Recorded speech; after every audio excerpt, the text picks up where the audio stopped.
Welcome to the Be Circle podcast. Together, let's be all God called us to be. Let's dive in. Hello, welcome to the Be Circle. I'm so glad you're joining us today. We have got a fun program. We are entering into February, and February's what? Love month. The love month. So we're going to be talking about the 5 love languages, which I'm not sure I'm real educated on, but I got 2 experts at the table today. We're not experts. Julie and Miss Tangela, welcome to the Be Circle. We're so happy to We have are you. so happy to have you. She agreed to come and be with us today, and we are delighted. And then, of course, we got our little breezy bird here. She's with us. So, do you know stuff about the love languages? A little bit, but I'm about to learn a lot today. We're going to learn, aren't we? Yeah, and I found out about an apology language, too. I know. And my husband said I don't have that one down yet. Oh, little does he know. But anyway, we just thought with it being the love month, Right. or the month of love. And my birthday. Oh, and it's Breezy's birthday. Happy birthday, Breezy. Happy birthday. Yeah, happy birthday. That we would talk about and Donita's birthday, we'd talk about the 5 love languages. This is where I sit back.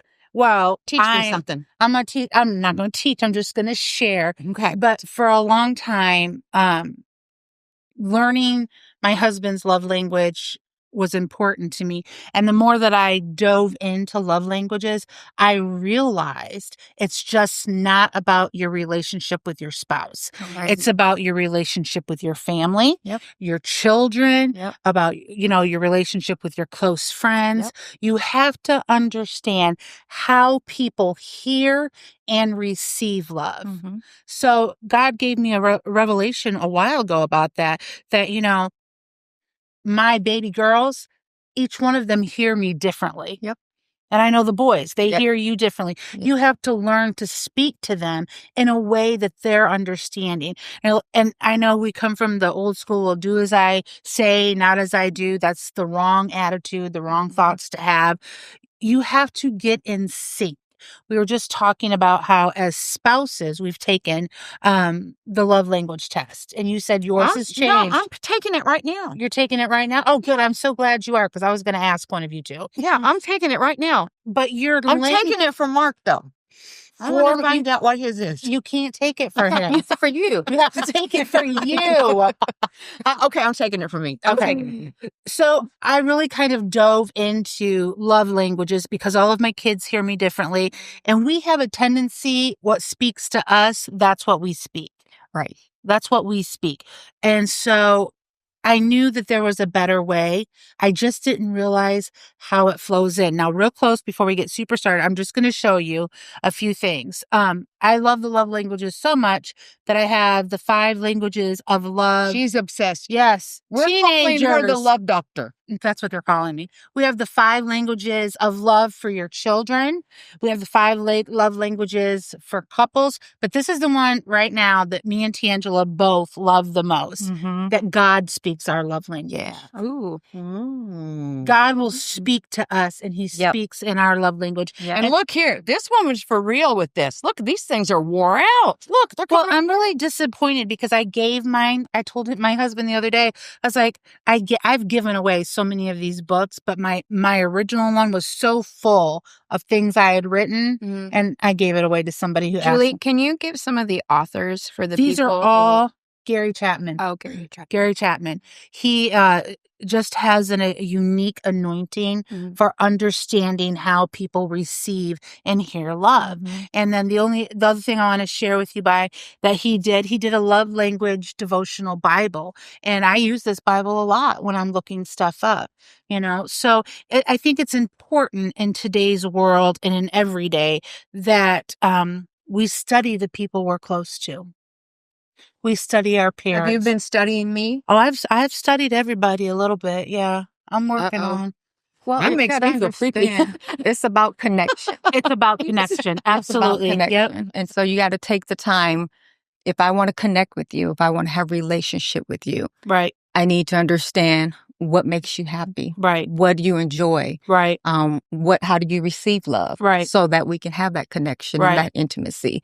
And so I've learned that about you. You've learned that about me. It's important. It's all part of relationship. Yeah, for sure. And that's how God interacts with us every single as day. well too. He wants intimacy and fellowship. And so I told you this morning, he speaks to us the way he knows us. That's right. Oh, that's Way- good. That is really good. Yeah. Put That on is her. really good. And He did. I think it's really good to have all that because in the generation where we're at today, love is misunderstood. Oh, It- totally. They don't even grasp what really love is, and to have that foundation of the love of God and then the 5 love languages. You Mhm. know, I think Mhm. that's what this generation needs to know the most. Yeah. Right. And how to receive love Mhm. properly. When I first met Tangela, she didn't want me to be her pastor. She didn't even like me that much. You didn't like her? I didn't think we would click very well. Yeah. I'm not going to say didn't like. I just didn't think we're not going to get along that great. I did. Mhm. I was telling my Pastor Jason last night, one of the members, you know, I'm all sad because our other pastors were leaving. One of the members like, you'll love Jason and Julie. They're such great people. And I'm thinking, I don't care if they're great people. I don't want them as our pastors. That's the attitude that I had, and that's how I went into it. And so when we approached a relationship, I had to get to know how she spoke or received love. I know that one of her, it used to be like her primary, but one of her major love languages is gift giving.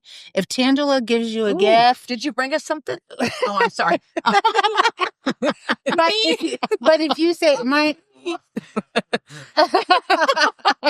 when we first went there, Tangela, I'm just going to brag on her for a minute. She's one of the most giving people you will ever meet on this planet. And when we first came there, she asked to see us in the office, and she gave my husband a love offering. And he said, "Oh, thank you. You didn't have to do that." And what was your response? It was, don't disrespect my gift. Just say thank you. Yeah. Oh, Don't disrespect my I gift. guess she told Just say him. Yeah. But we learned in that moment, Mhm. you know, that you don't want to rob somebody of a blessing. So when we talk about love languages, some people don't even know what they are. And so we're going to cover that real quick, and then we're going to talk about them more individually. Are you done with your test? I had done my test and he was going to talk to me. Well, he can't talk right Well, now. he was going to. Okay. Anyway. Can you tell him to wait? Sure. He's waiting. I paused him. You paused him. Words of affirmation. Mm. Words of affirmation. This is building people up. Yeah. Just building people up. One of my husband's love languages used to be like on the top. Words of affirmation. Why? I don't know. I mean, I do know, but back then I didn't know. And that would give him, that's how he heard from me, I love you. Yeah.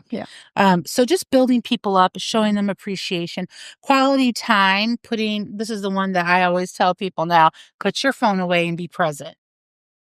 Be present. Making certain time to do what the other person enjoys doing. We do things every day that don't come natural to us. But when we love somebody, we will do those things. Mhm. If you know your mom likes to do this, this, and this, and you don't really show your mom you love her by taking her and doing the things that she likes to do. Right. You know, you've got to build on those relationships, and you got to understand how people hear love. Receiving gifts is some people's one of their major love languages. I'm just picking on PA.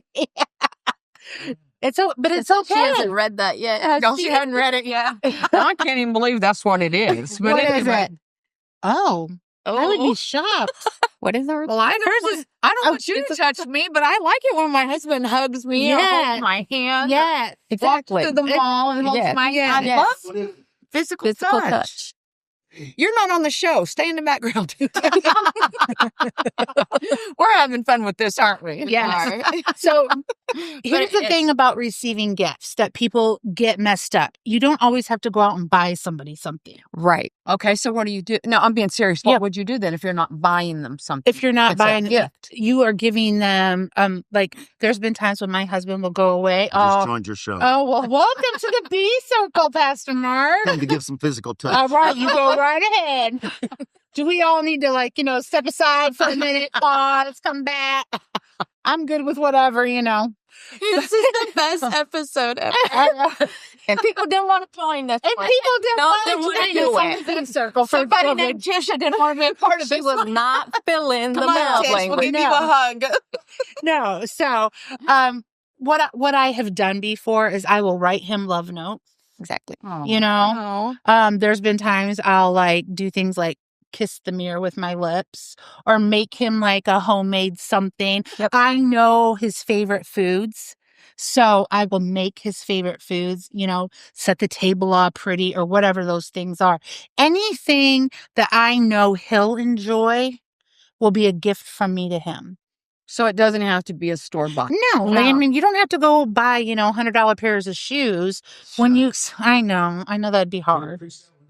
Well, And it don't have to be expensive. It Like one of the doesn't. gifts, I love like Bing cherries, Mhm. or I have favorite drinks that Or I sour. enjoy. She likes sour candy. Stuff like that.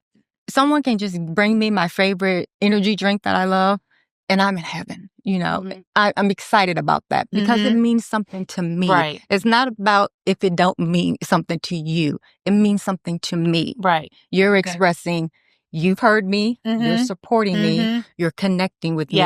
And I don't know why you even like this, but you do. So I want to sow it into you. Yeah. So basically, things like that will build relationship. Yeah. You know, the next one is acts of service, doing things that you don't want to do a lot of the time. Right. Doing things you don't like to do. You know, there are certain things my husband likes to do that I'm not a fan of, but I will go with him. Like what? Car shopping. Oh, I don't like to go car shopping with my husband either. I don't car shop with my husband. I usually have him pick it up, bring it home. I'll sit in it. If I like it, it's an okay. You know, because I don't like to do that. There have been times where he says, would you go with me? Absolutely.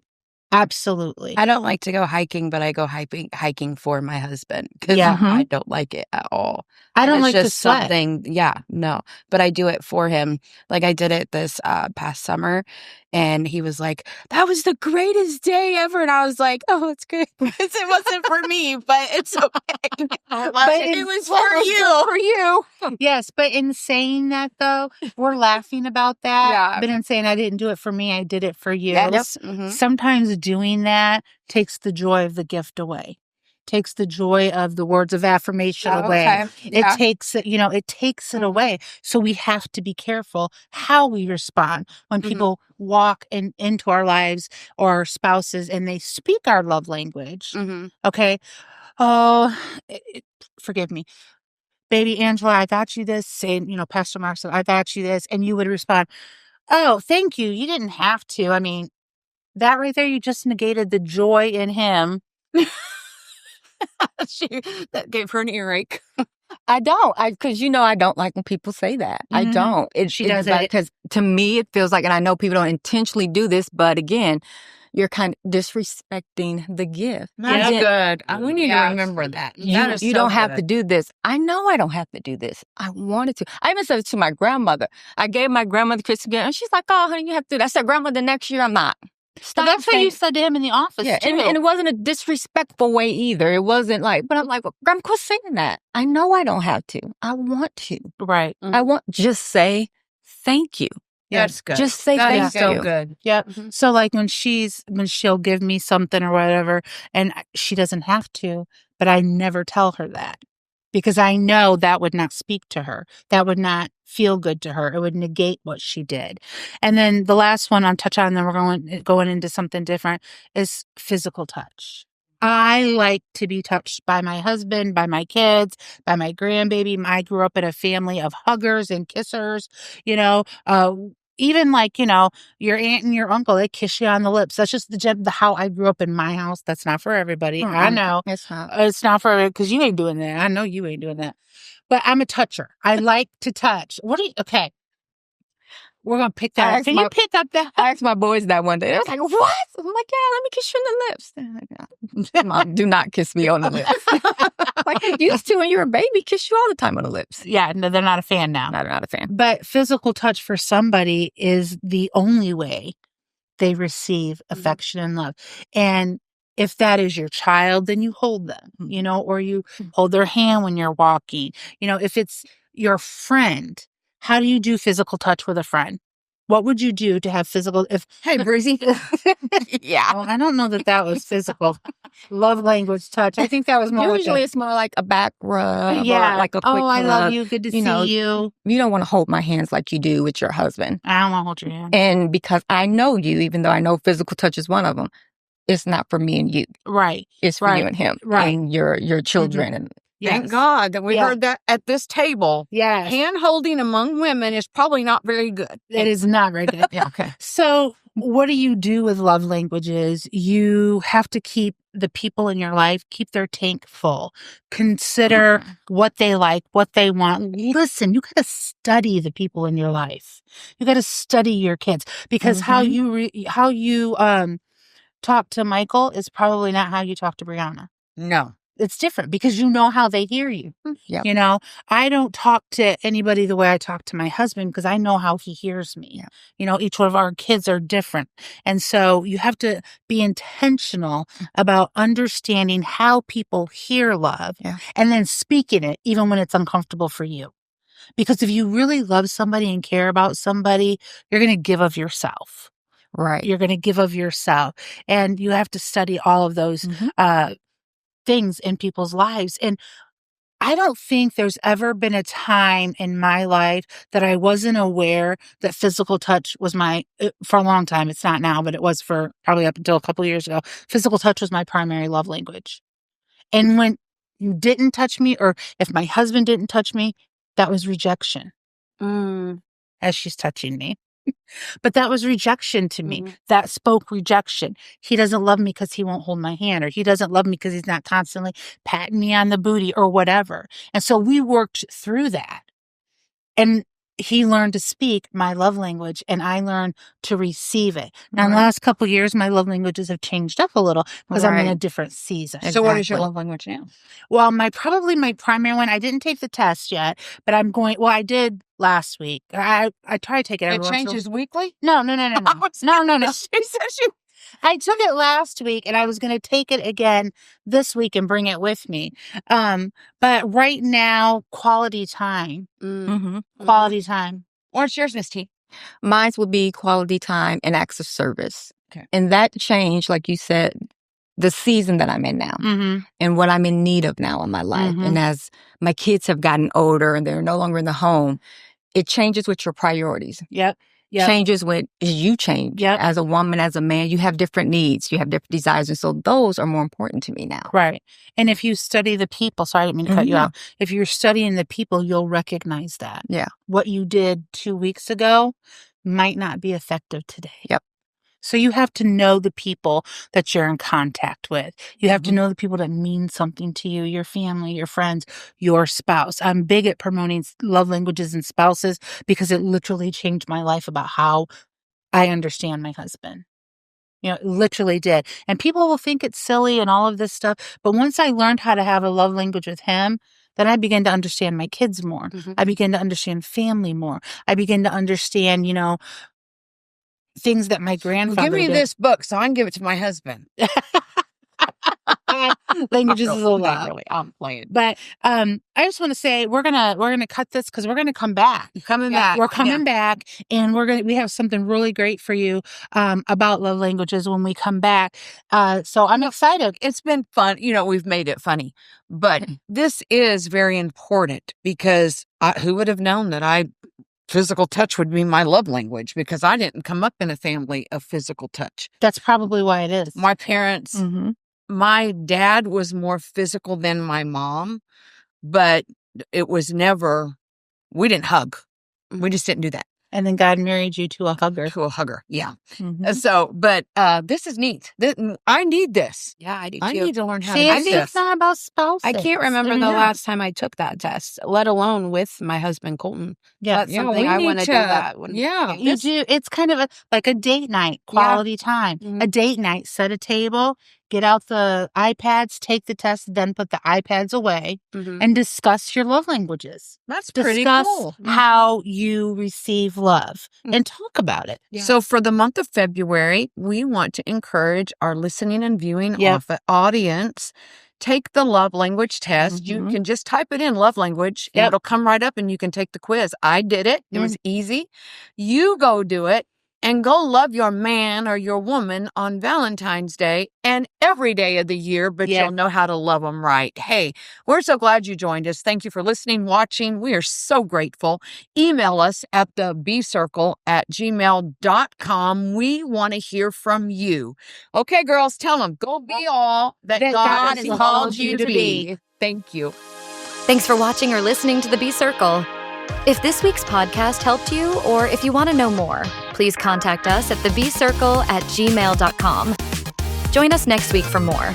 Remember, be all that God's called you to be.